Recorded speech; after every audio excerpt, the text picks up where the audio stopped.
Welcome to the Wake Up Dad Show. This is episode number 14. When you don't sleep much as a dad, and then you've got to get up and pay the bills, and you've got to provide for your family, and then you've got to try and find the passion to go to work and inspire your clients, and then you've got to even get up and try and find your purpose every morning.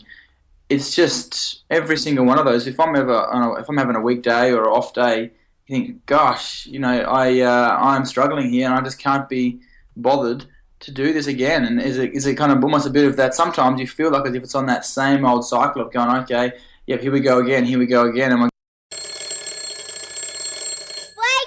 Dad! Are you confused and overwhelmed about your role in all the craziness that is being a dad? Are you struggling to create the life you hope for? Are you looking for other dads to share your struggles and your triumphs? Or do you just need help waking up in the morning? Join your host, Dr. Scott Vatcher, as he explores the amazing and sometimes crazy world of being a dad. This is the Wake Up Dad Show.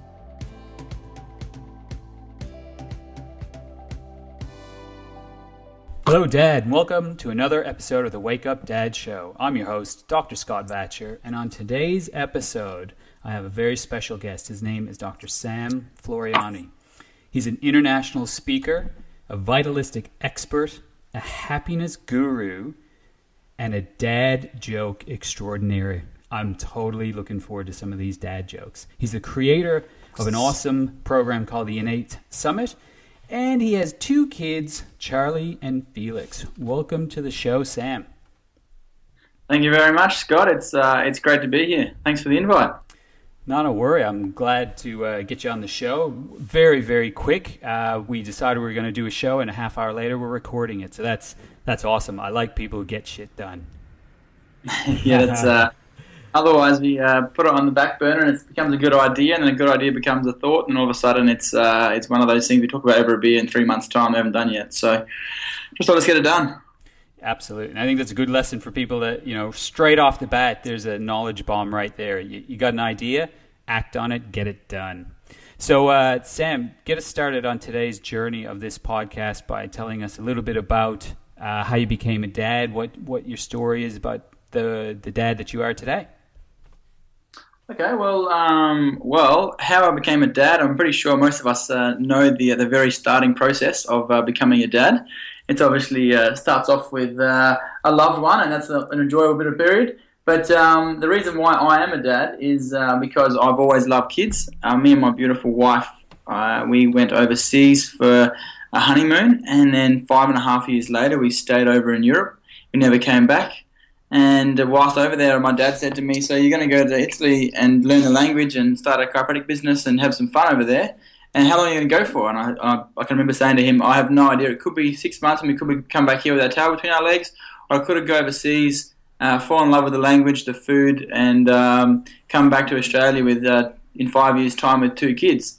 And believe it or not, that exact thing took place. So we went overseas, we started a couple of businesses over there, and we loved snowboarding and living in Europe and travelling all the way through, from Italy and Spain and Portugal and all the way through Europe for a couple of years. And then kids were always on our agenda, but didn't know when it was going to happen. But lucky enough, they came whilst they were over there. Both my kids were born in the northern lakes of Italy. They were both born at home, just being around the beautiful villages and all of the whole family, the whole village getting around us and loving the fact that these 2 Australian couples had these natural kids. And just kind of went off from there. We were living in the country of love in Italy, and that's where it went. That's from there it basically took off. And now I'm a dad. I've got a 3-year-old and a 1.5-year-old, and I'm probably guessing I'm not going to stop there. But that's the start of my journey as a dad, and I'm loving every moment of it still. Oh, that's great. And you had a similar story to me. I'm in Australia now 14 years. Initially, I was going to be here for a year, and 14 years later, I'm still here. So you never know where life's going to take you. Yeah, exactly. And it's one of those things. It's actually, just taking that risk and jumping into it. We did that. I remember someone saying to me, so how are you going to go over there? One of my old clients, how are you going to go? Do you know the language? This is about a month before I left. And I thought, no, I should be fine. And then that when it dawned on me, I realized, I am a chiropractor. I can't say even hello in Italian. And I'm going to try and go over there and make this thing work for me. But for some reason, my wife was next to me and we had the support of each other, and then we just jumped in and off we went, and it's been the best thing I've ever done. So let's go a bit deeper into that. I mean, I think there's a lesson to be learned there for us dads. Is, you know, as a dad, when you have, in particular, your first kid, it's all in, right? You're jumping in without knowing what's going on, and there's a lot of learning to do. How did you overcome that language barrier? Like, obviously, I guess you eventually learned some language, but how did you go about that? How were those challenges? Well, fortunate enough, I'm a chiropractor, and my language, I suppose, or my professional language is with my hands. So I could get over there. I managed to just smile, laugh, and point to certain parts of the body, saying with my props, explain that the brain and the body are meant to communicate correctly. And when there's a blockage, that's my job. I come there and I put my hands on you, and that gets better. And I give them thumbs up, and I give them a hug, and off they go. And so I couldn't even say 2 or 3 words to any of my clients, but they used to get a hug every single time. Whether you're a big burly bloke or you're a 60-year-old grandma, you'd get a hug from me and a big smile. And I think that was what the Italian people really enjoyed, as well as obviously coming from a big family as well. They liked that. So I just got there for the first 6 to 12 months. I was just there with a big dorky kind of look on my face with a smile and a hug, and I could get some results done with my hands. And that seemed to kind of get us started. My wife was there as well, and she was a chiropractor. And that kind of allowed us to be this, I suppose, unique, weird couple that were helping people without any language. And then we ended up hiring some translators that would help us to kind of get people in the door, and off we go from there. But yeah, that was kind of how it all went about, really. It was just that process. And the reason why we went overseas originally is my wife has said to us, look, we went travelling and we fell in love with Lake Garda. Lake Como, a beautiful big lake up in Italy. This is about 6 months prior to moving over there. And she said, Sam, at some point before we get married, I want to live in Italy. And I thought, yeah, okay, no worries, hun, we'll get married, we'll go over there at some stage. And then literally 2 months later, we just bought a brand new car, decked the house out with all brand new kind of couches and everything else. After we bought it all, she goes to us, I want to go in 3 months' time. And here's me being a rational man and a bloke thinking, you have got to be kidding me. We've just spent all this money, brand new furniture, we've got leases out and credit cards and this kind of stuff. Went to sell it all, lost probably at least 60% of the value and all that kind of stuff. And she was just really passionate. She had this intern intuition, really wanted to go overseas and thought it would be good for our relationship. And I'm just so thankful that I listened to her, because didn't make sense at the time. I was like, as a man, as a bloke, rational thinking, there's no way we should ever do this. We just spend all this money. But she thought it was going to be a good idea, and I trusted her and I wanted to be with her, and that was kind of one of her conditions of us getting married. And that took place, and that, I suppose, was the start of the trust that I had in my wife, just knowing that she had, I suppose, intuition that I didn't have and I didn't understand, and that's been a really strong part of our journey as well. Oh, that's awesome. I guess it goes to show that sometimes we should listen to our wives, hey? Yeah, only sometimes, though. Yeah, sometimes. Not all the time, that's for sure. And circling back to that language thing, I like it. And I think the language of love is universal, isn't it? So even without words, sometimes just a hug, a gesture, pointing, and, it goes to show that those things that you would think would be nearly impossible, if not fully impossible, are really, truly possible when you just give it a shot. Yeah, also I think when you get out of your head as well, when you rationalise things, it can be more of an issue, because you think, well, hang on, that doesn't make sense. How can that be the case of going, whether it's going overseas or having children in another country or whatever it might be for us? My biggest lesson that I would love to share with whoever wants to listen to it, and for myself and for my own kids, is just really trust that intuition. Because in this day and age, we're stuck in a world of technology where we're always bombarded with, the next email, or where's the next scientific proof, or the new iPhone that's come out, or we want education and information in an informational world. But the real kind of beauty, I think, is that, the intuition that we have as parents. And unfortunate to say this, but how mums seem to have it as well. Mums just seem to have that mother's instinct. They know deep down in their guts that they know their babies are sick when we are not even there as dads. So, that's what I'm learning a lot right now, is basically trusting the intuition of parenting, which is kind of scary but exciting at the same time. Totally get it. Trust your intuition is a big one. Follow your bliss, I think, is another really important lesson to learn for us as dads out there. So let's talk about the 5 P's of dadhood. So I'm going to review these for people, probably for the first many podcasts, so people get the idea, and so that you can get the idea of where you want to go with this podcast as well. So the 5 P's is all around how to get more out of life, and this show is dedicated to dads who want more, the ones who have fallen asleep and become unconscious about who they are as men, as dads, as lovers, and as people. So the first P that I think needs to be woken up is purpose, and that's the reason you're here, or what you want to leave behind, your legacy. The second one is power, which is about reaching optimal health. The third one is parenting, of course, being the best version of ourselves for our kids and our parents. Number 4 is about providing, taking care of our family and being a role model for our kids. And number 5 is about passion, both in our relationships and in our life in general. So out of those 5 Ps, which one do you feel like you are either struggling with the most as of now, or at some point in the past that you might want to share with dads out there to sort of let them know they're not alone, number 1, and then to give them some tips and strategies about what they might be able to do to help some changes there? Wow, to be honest, every single one of those I have struggled with, and I still struggle with. And I know that's probably be a bit of a blank statement, and you want to kind of pick out one of those areas. But every day when you don't sleep much as a dad, and then you got to get up and pay the bills, and you got to provide for your family, and then you got to try and find the passion to go to work and inspire your clients, and then you've got to even get up and try and find your purpose every morning.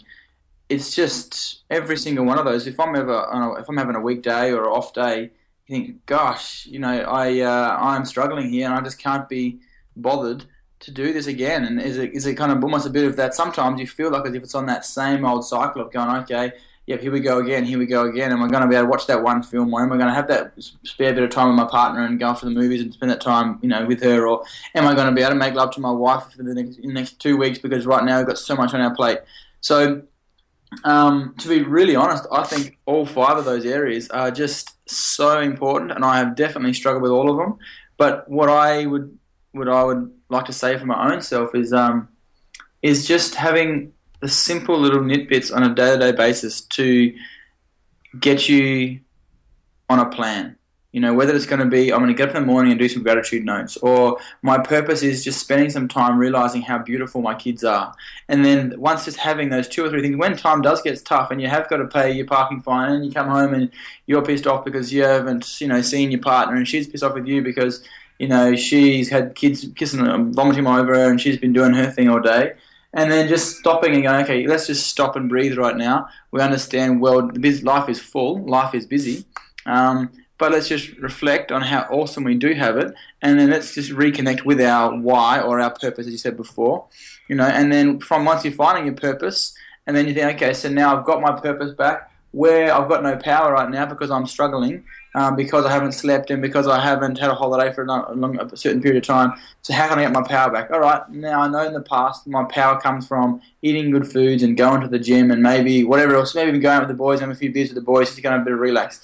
So just knowing and identifying what parts of your life are lacking, and then actually getting a chance to put down a plan to fix all those areas. I reckon that would be one thing that I've done on a regular basis, and I'm lucky enough because once again I'm a chiropractor and I run multiple workshops for my clients, but also for other chiropractors, to help them, to help me and also other clients to be able to not get all caught up in how crazy life is, but just stop, appreciate the moment, and then write a to-do list and write a plan of action plan. Okay, if you are lacking, if you don't feel like you're providing enough, then it's okay, maybe you should sit down to a budget for the family and say, now let's plan a budget for the next couple of days. Because you're getting caught up in the whole headspace of, oh my gosh, I've got to have these 5 things and be perfect. To be honest, no dad's perfect. No family's perfect, in my experience. And if you are, please call me and tell me what your secret is, because I would love to know it. But that would be me.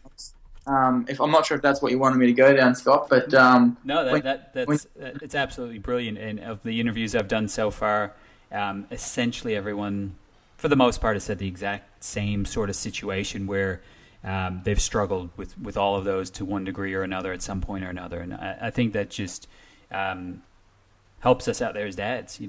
if you're listening now and you're a dad and you're struggling, know that you're not alone.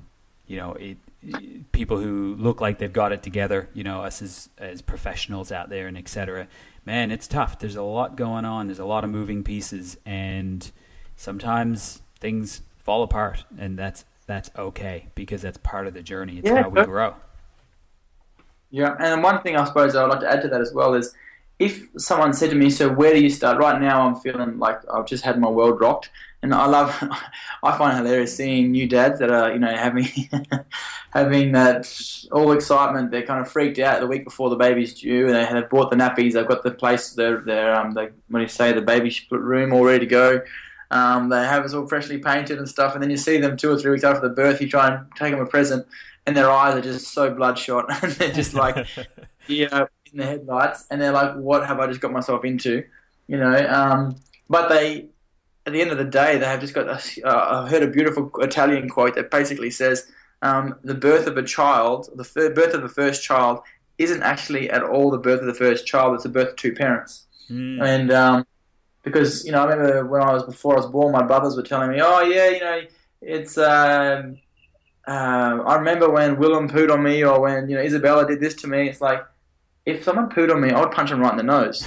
That was my thought about a week before I had Charlie.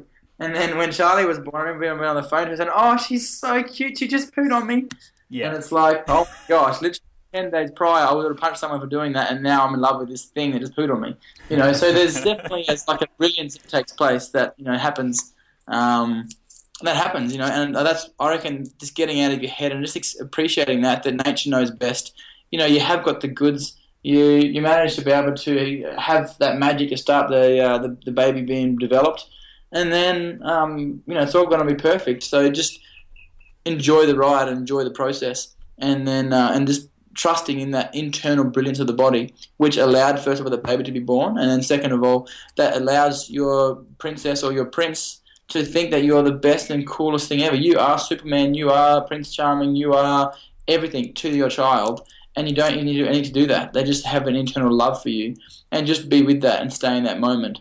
And that, I think, would be the biggest trick to be able, if I just say to, if someone asks me what to do, would literally be just be in that moment, love yourself and love your children, because you are to them already everything.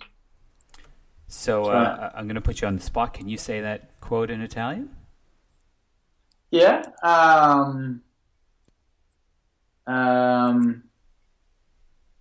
La nascita di un bambino è... No, sorry, hang on. La nascita di un bambino non solo per lui, ma è per i genitori. So basically that's pretty much how it goes. Sounds good to me. That's awesome. So yeah, you mentioned that as part of the process, I think, is looking at sort of routine. How do you figure out how to bring it into daily practice, to look at certain things that you want to do on a whatever, whether it be a daily, weekly practice or whatever the case might be. Is there anything that you use in your daily routine to help you out with any of those 5 Ps? Do you have a morning routine or an evening routine that you might want to share? Something along those lines? Yeah, definitely.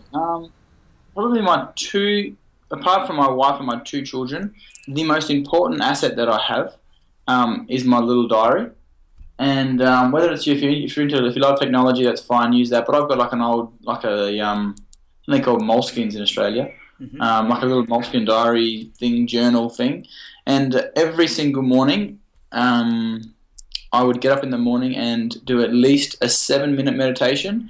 I normally aim for a 25 to 30-minute meditation, just to kind of connect with me. And I get up nice and early, so around about 5:30, 6 a.m. And I've got a challenge for myself to do that every Saturday and Sunday mornings as well. Sometimes I miss the Sunday morning, so I like to stay in bed and cuddle my family. But that would be, by far for me, the trick would be to get up in the morning, meditate, and then sit down and write down just a couple of things that I would like to get done for the day. And it could be something as simple as giving my wife 100 kisses, or I would like to take Charlie to ballet, or I'm, in that list there'll be give 100 kisses to my wife, have some fun, pay those 3 bills, exercise, meditate again before seeing clients, and whatever comes into your head. It could even be go to the pub and have 3 beers, with your friends. Whatever it might be. And at the end of the day, just going back and looking at the thing and just going through and ticking it, or even the next day when you're doing the following day's checklist, reading back over the day before and just seeing how many things you achieved. And that in itself gives you a little bit of a sense of achievement, because you might go, oh, wow, I did actually pay those bills without even thinking about it. And I did actually take Charlie to ballet. And obviously, for me to write it down yesterday must have been important for me at that moment, and I have actually achieved those. Very rarely you tick all of them off, but even if you get 60% of them done or 70% of them done, it just makes you feel as if, first of all, you're achieving things, you're getting things done, but just kind of, if you're feeling a bit overwhelmed and stuff in a day, and you just can't think because you've only had 2 hours sleep the night before, and you had your kids, vomiting all over you and whatever else, when you have that bit of downtime, you can look back through your diary and, okay, so now my plan of attack is, okay, I've got to go to the gym. I've got to put aside 5 minutes to get my shoes on. Let's get out of the house and go for a walk. Whatever it might be. It just gives you a little bit of a security blanket, a safety net to fall back on if you're a bit overwhelmed at some point throughout the day. So for me, that journal for me has been the most important thing. And now you can kind of do it on your computer. Now you can just push a button and talk to your computer and it does it for you. But that would be, I like to have my hands on it and write my little list. And I know exactly where it is every day, and I literally date, I've probably got 3 per page, and probably go through 1 moleskin every year, and I've got a whole shelf full of moleskins. So, it's just, for me, just having that kind of ritual of meditating and getting up and then just journaling. And I only do maybe 5 to 10 things. And sometimes I might just say get up and have a bucket load of fun and stop thinking. I have 2 points written down. That's my goal for the day, is to do those 2 things. And that just kind of helps me.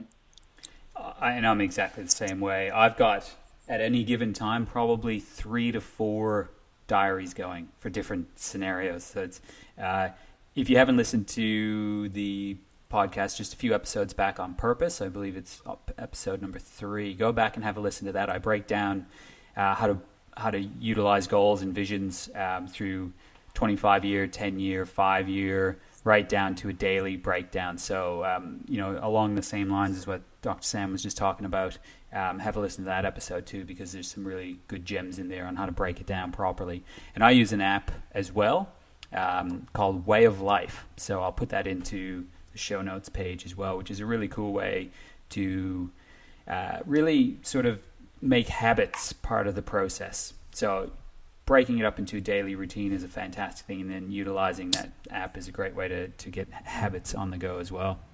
So you're right, but the habits are definitely important. Absolutely. So there's so many of them, but does anything jump out to you as being one of the biggest lessons that you've learned around when you became a dad or becoming a dad?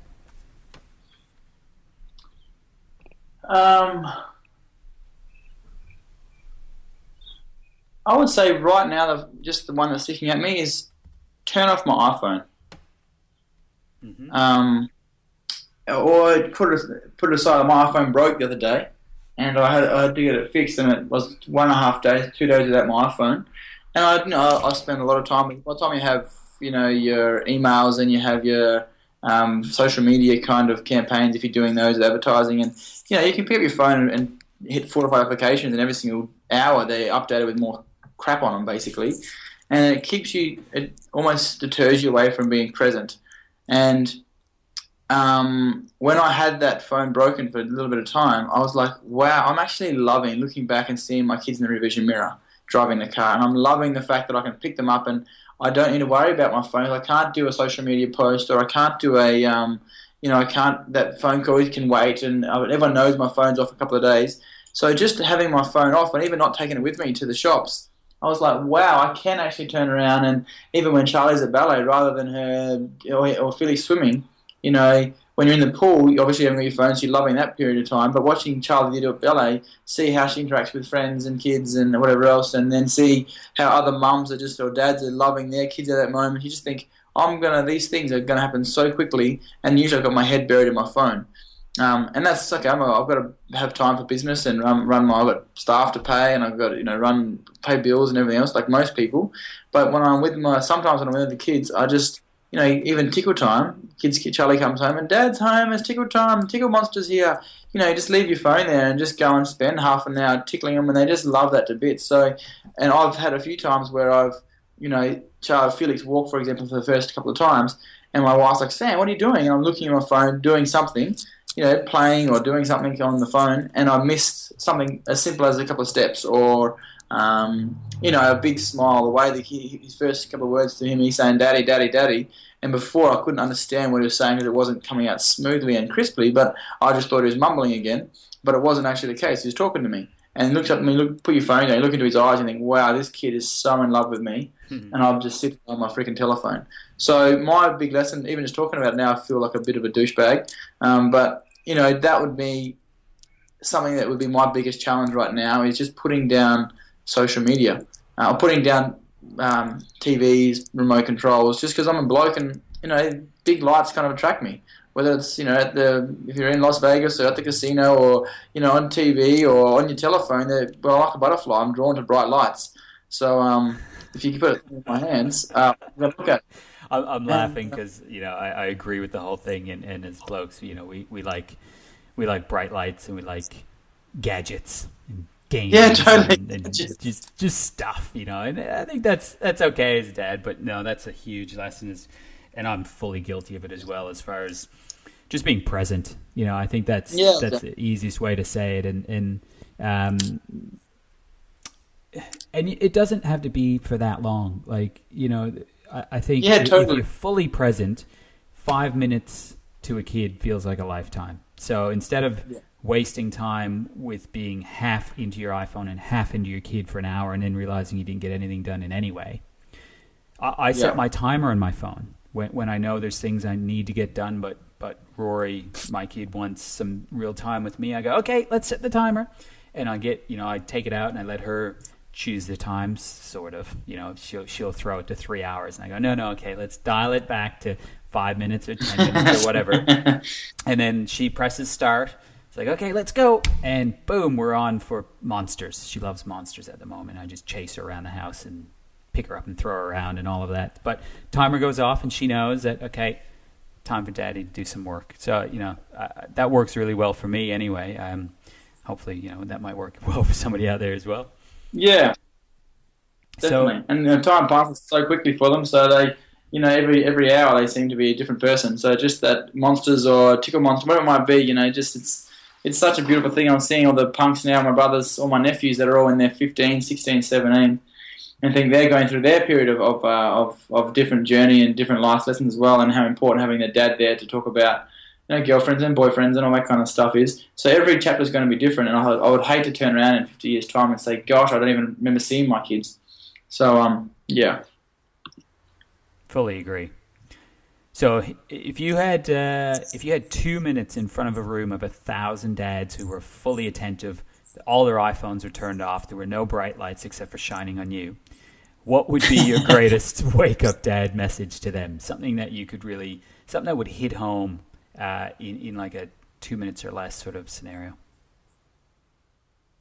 Oh gosh, you put me on the spot twice before. I think that I would really hit home saying, okay, if I had 2 minutes to say this in front of people, I would say, love yourself.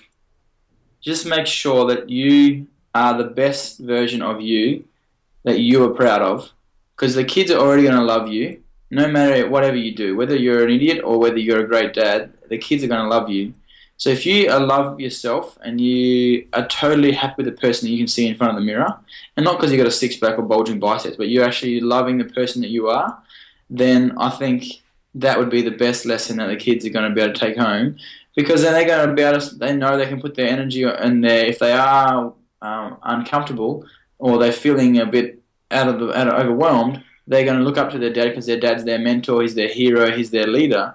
And if they can look at you and say, well, Dad seems pretty happy and Dad's kind of seem to have some things switched on, I can then go to Dad for advice. If you're a space cadet and and you can't even sort your own life out, or you don't love yourself, for example, then it's going to be harder for those kids to be able to. They're still going to do it, no doubt about it. But it's going to be, I think, long-term longevity for your relationship, for yourself and for the children, would be if you love yourself first.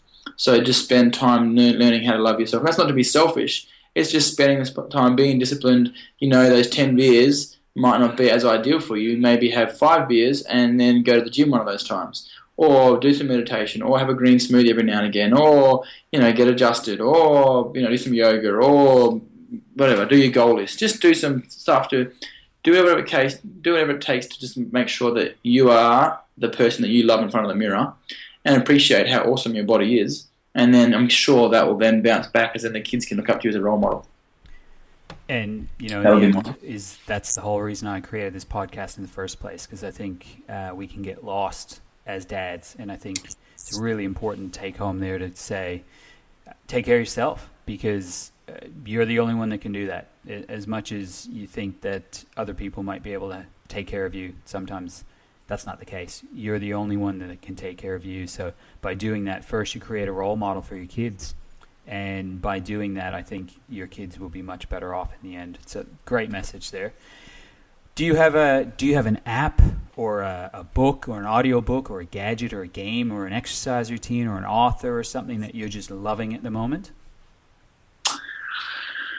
Yeah, there's a really cool app. There's some fantastic books that I read, that I love, that I find them fascinating. A lot of them are in my professional career, so it might not be as exciting, but there's a really fantastic app. If you haven't got it yet, it's called the Insight Timer. And it's spelled as simply as it sounds, so the INSIGHT and then timer, TIMER. It's a free application you can download at all, and it's basically a mindful application you can put in there. And I'm all for meditating and just spending some time with yourself and acknowledging how fantastic your body is. And this thing here, if most blokes particularly, are shit scared of meditation. And I think it's only for yogis or freaks with funny pants. But it's not even that at all. It's just the fact of just getting that chance to spend time with yourself. And we can spend hours in front of the TV, which is just basically brain numbing us, which can be good fun sometimes, but just this Insight Timer is, you go on there and you can put in a 3-minute meditation, and you can do, I want to have a morning sunrise meditation. And the whole point of this Insight Timer, they're actually pushing to have over 10,000 years of meditation. So every single time you're actually meditating with people all over the world. And it's free, and you just go on there, and it's like it maps your meditation for you. They've got guided meditations, they've got just music, they've got whatever it might be. But it just allows you to be able to be in the same energetic field, and to show that you're actually not just a weird, crazy hippie in your middle of your dark room meditating, but there's actually hundreds of thousands of people all over the world meditating, and there's other guys and other girls and young people and old people all doing it. So you kind of become part of a tribe, if you like, in that meditation field. So for me, it's kind of exciting to realize that I'm contributing some energy to the whole world, which sounds a bit crazy as saying as a bloke, but that's one thing that's really working for me right now, is just having a chance to meditate very easily and not putting aside 5 hours to do it. But if I've got 5 minutes, then I do it. If I've got 35 minutes, I do it. And sometimes I fall asleep and sometimes I'm bored, but at least I'm doing it, Yeah, no, that's great. Right back to the very beginning, we talked about just doing it, just throwing yourself in head first and follow your bliss. So I think that's a great way to sort of end on today's podcast. So if anything Dr. Sam said with you has resonated and you want to get in touch with him, Sam, what's the best way if anyone wants to get in touch with you?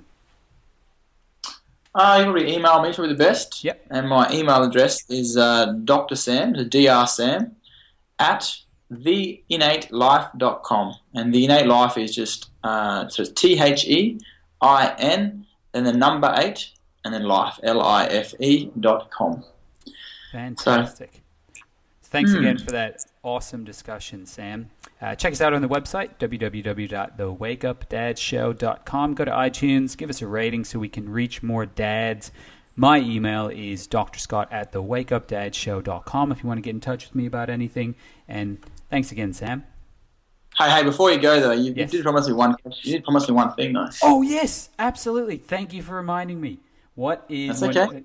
You can throw out a few if you want, your best dad jokes. Well, usually dad jokes work best when they are in a situation, but you've kind of you put me on it, so I'm just going to run off a few that I've had in the back of my mind. All right. So, what's the worst thing about ancient history class? Don't know. The teachers tend to babble on. That's a dad joke. Yep. And I'm going to tell you my theory on dad jokes shortly as well. Okay. But before I do, I better make sure I have one more dad joke for you. And maybe what's the best thing about elevator jokes? Best thing about elevator. Elevator meaning obviously elevator in a building. Don't know. They work on so many levels. That's another dad joke. Yeah, it certainly is. And maybe the last one is what's the last one? What happened to the cow that jumped over the barbed wire fence? Ooh. I don't know. Oh, you almost had it. Utter destruction. What's that? Utter. Oh, You almost utter destruction. My. So what's your theory So on dad anyway, jokes? before I do go, I'm going to tell you, because I do like my dad jokes, and I think that it's just become a ritual we should pass on to all dads. Yes. That there's 3 aspects to being a dad joke. If your wife doesn't like them and they find them embarrassing, that's a good sign that it's a good dad joke. If you have one person that hears the dad joke roll their eyes, it's a definite win. And then my favourite kind of criteria of a dad joke is if you tell the joke and there's utter silence, but then you hear a male chuckle from another dad, about 3 seconds after the punchline's delivered, it's a definite dad joke. So they're not designed to make the room burst into laughter, but they're designed for other dads to be enjoying our humour and our stupidity, and that's why I love dad jokes.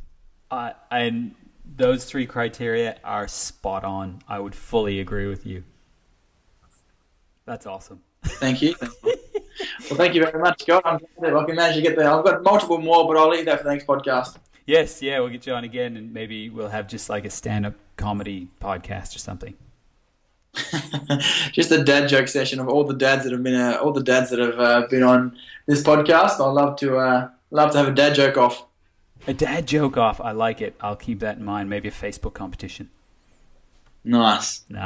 All right, Sam. Thank you so much. You're welcome. Thanks again, Scott, for having me, and you're doing a wonderful thing here. So thanks very much. Do you want to know more about the Wake Up Dad movement? Go to www.thewakeupdadshow.com to download any and all past issues of the show, claim your free gift, or to directly ask Dr. Scott any questions you have. Continue the conversation on the Facebook group Wake Up Dad. Share this podcast with other dads on iTunes or Google Play. Make sure to subscribe to the show and give us a rating so we can reach more dads. And dads, one last thing. Wake up!